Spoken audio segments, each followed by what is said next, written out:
Doctor से भरे ससुराल में गरीब बहू का पहला बच्चा। मैं परेशान हो चुकी हूँ, आप सब थोड़ा स्पेस दीजिए, मुझे बाहर जाना है, मेरा जी घबरा रहा है। अरे बहू, तूने दोपहर को ठीक से कुछ भी नहीं खाया था, ऐसा करिए फ्रूट चाट खा ले, उस पर मैंने थोड़ा चाट मसाला लगा दिया, तुझे अच्छा लगेगा। नहीं माँ जी, मुझे नहीं खाना ये। अरे बहू, ये एक्स्ट्रा प्रोटीन दूध ले ले, तेरे और तेरे बच्चे की सेहत के लिए भी अच्छा हो जाएगा। मैं तो कहती हूँ भाभी, आप आयरन की टेबलेट भी ले लीजिए, आपने ली नहीं थी। आयरन की टेबलेट नहीं, केसर का दूध पी लो, तुम्हें अच्छा लगेगा और बच्चे को कैल्शियम की कमी भी पूरी हो जाएगी। अरे बस कीजिए आप लोगों को एक बारी में मेरी बात समझ में नहीं आ रही है क्या? मैं परेशान हो गई हूँ, बहू ये बहू वो। अरे मेरा मन नहीं है ये सब लेने का, दवाई खा खा कर, आपकी कहीं मुताबिक बातें मान कर अब मेरा जी घुट रहा है। मेरा डॉक्टर से भरा ससुराल क्या हो गया है?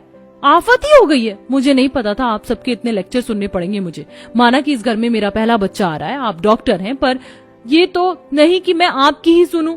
बस बहुत हो गया, अब मैं अपनी मम्मी को यहाँ पर बुला लूंगी।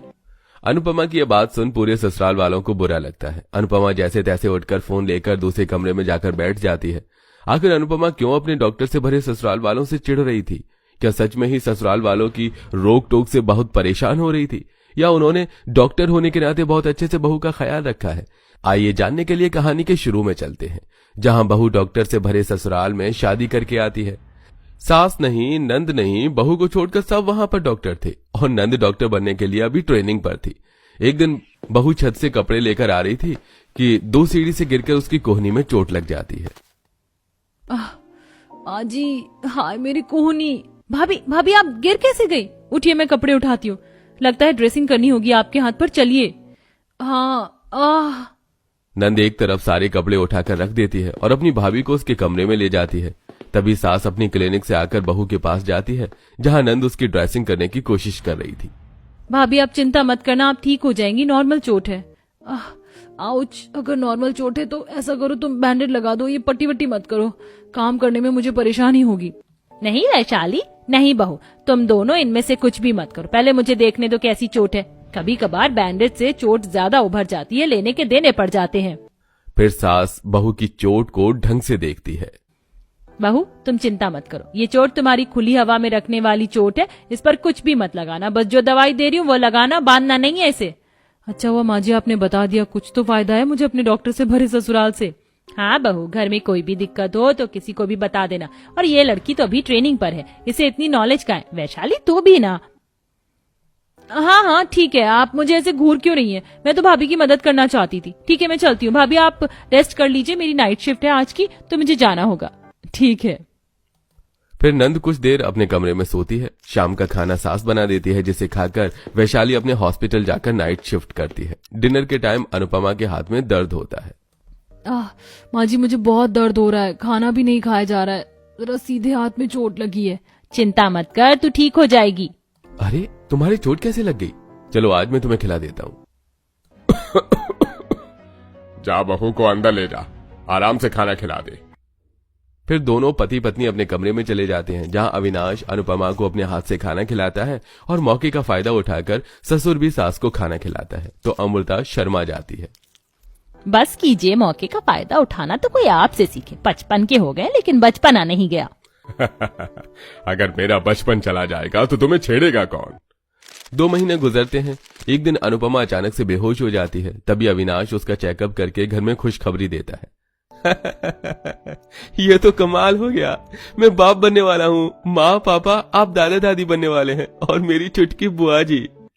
अविनाश वाह, तूने क्या खुशखबरी दी है। अब तो इस घर में एक और छोटा सा डॉक्टर आने वाला है, जो हमारे हॉस्पिटल को और आगे बढ़ाएगा। बहू अब तुम्हारा सारा ध्यान हम रखेंगे, क्योंकि ये तो डॉक्टरों का ससुराल है ना, और तुम्हें कुछ भी चाहिए होगा ना बता देना, सब कुछ यही हो जाएगा, चेकअप भी। वैशाली शुगर फ्री मिठाई लाकर सबको खिलाती है। सब नाचते हैं। कुछ देर बाद बहू थोड़ा तेज चलकर रसोई में जाती है तो सास, अरे बहू ये तुम क्या कर रही हो, थोड़ा आराम से चलो, प्रेगनेंसी में इतना तेज नहीं चलना चाहिए। ठीक है माँ जी। भाभी देखिए मैं आपके लिए मैंगोज लेकर आई हूँ, आपको अच्छा लगेगा, खा लीजिए, नहीं पसंद है तो मैं इसका जूस बना देती हूँ। नहीं मुझे आम का जूस नहीं पसंद है, मैं ऐसे ही खा लूंगी। भाभी एक बार ट्राई तो कीजिए, रुकिए मैं अभी आम का जूस बनाकर लेकर आती हूँ। वैशाली जबरदस्ती अनुपमा को आम का जूस बनाकर पिला देती है। कुछ देर बाद बहू अपने आप मटर पनीर की सब्जी बनाकर खा रही होती है तो सास प्लेट पीछे खींच लेती है। बहू ये तुम क्या कर रही हो? इतना ऑयली खाना तुम्हें गर्भावस्था में नहीं खाना है, बच्चे के लिए ठीक नहीं है। और भूलो मत, मैं गायनोकोलॉजिस्ट हूँ, हरी सब्जी पत्तेदार सब्जी खानी चाहिए आयरन के लिए। आज तुम टिंडे या लौकी की सब्जी खाओगी। माँ जी वो मुझे बिल्कुल नहीं पसंद है, मेरा कुछ चटपटा खाने का मन कर रहा है। नहीं बहू, तुम्हें ऐसा वैसा कुछ नहीं मिलेगा। मजबूरन अनुपमा को शाम के खाने में टिंडे की सब्जी खानी पड़ती है। वो कुछ देर के लिए छत पर बैठ जाती है, तब पति उसे सुनाकर नीचे ले आता है। अनुपमा तुम भूल गई हो क्या? एक बार तुम सीढ़ियों से गिर गई थी। ऐसी हालत में तुम्हें सीढ़ियों पर नहीं जाना चाहिए। लेकिन अविनाश जी 3 महीने तक परहेज करना होता है और वो तो 4था महीना है। मैं एक ही जगह अपने कमरे में तो नहीं रह सकती, मुझे थोड़ा चलने फिरने भी नहीं देते हैं। देखो तुम्हारा ससुराल डॉक्टर से भरा है, कोई तुम्हें गलत सलाह नहीं देगा, बात मान लिया करो। ऐसे ही बहू का 5वां महीना लग जाता है। घर वाले उसे कुछ पसंदीदा चटपटा खाने पीने नहीं देते। उल्टी होती है तो ससुर उल्टी की गोली दे देता है। बहू इसे खा लो, फिर तुम्हें ठीक लगेगा और तुम्हारा खाना भी डाइजेस्ट हो जाएगा। वरना बार बार ऐसे उल्टी करोगी तो न तुम्हें खाने को कुछ मिलेगा और न बच्चे को। जी पापा जी, मैं कह रही थी मुझे कुछ बाहर से छोले भटूरे या मोमोज खाने का मन कर रहा था, वो मंगवा दीजिए वरना घर में ही बनवा दीजिए। नहीं बहू, ऐसे समय में तुम्हें ये सब नहीं खाना चाहिए, तुम हेल्दी चीज लो। हद हो गई है, मैं तो अपने मन का कुछ कर ही नहीं सकती हूँ। इन सब लोगों ने मुझे परेशान कर दिया है। बहू को सबकी बात मानते हुए 7वां महीना भी लग जाता है और अब वो बहुत परेशान होती है, जिससे उसे डिप्रेशन हो जाता है। आंखों के नीचे डार्क सर्कल हो जाते हैं। घर वाले जबरदस्ती उसे अपने मन का खिलाते हैं तो बहू सब घर वालों को सुना देती है। इसके बाद ससुराल वाले एतराज करते हैं और बहू फोन करके अपनी माँ को बुला लेती है।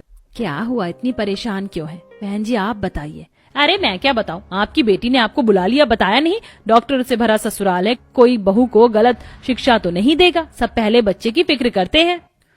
वो ठीक है माँ जी, लेकिन दवाइयों से मेरा मुंह कड़वा हो गया। आप लोग तो बार बार दवाई खिलाने आ जाते हो। कैल्शियम, आयरन, प्रोटीन और ना जाने क्या क्या इंजेक्शन भी लेने पड़ रहे हैं। घर में बैठी हूँ, छत पर टहलने नहीं देते, ना घर से बाहर जाने देते, ना कुछ मन पसंदीदा खाने देते। मुझे ये सब और बर्दाश्त नहीं होता माँ। समझो जिनके घर में डॉक्टर नहीं होते वो कैसे रहती हैं। अरे वो भी तो गोलगप्पे खाते हैं, थोड़ा बाहर घूमते हैं।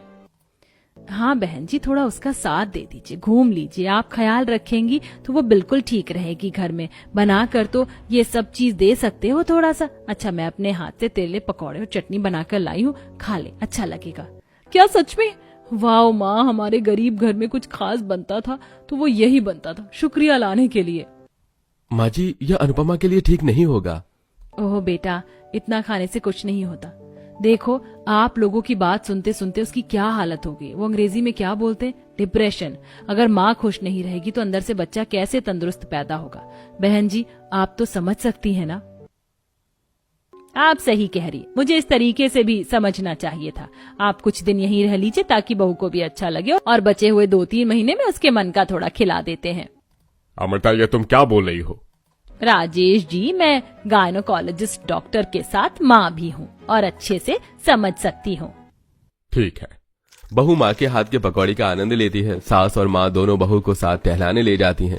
1 महीने में उसकी गोद भराई की रस्म करती हैं और बहू की 9वें महीने में पहले बच्चे की अच्छे से डिलीवरी होती है। बच्चे के आने से घर में रौनक आ जाती है और सब हंसी खुशी रहने लगते हैं।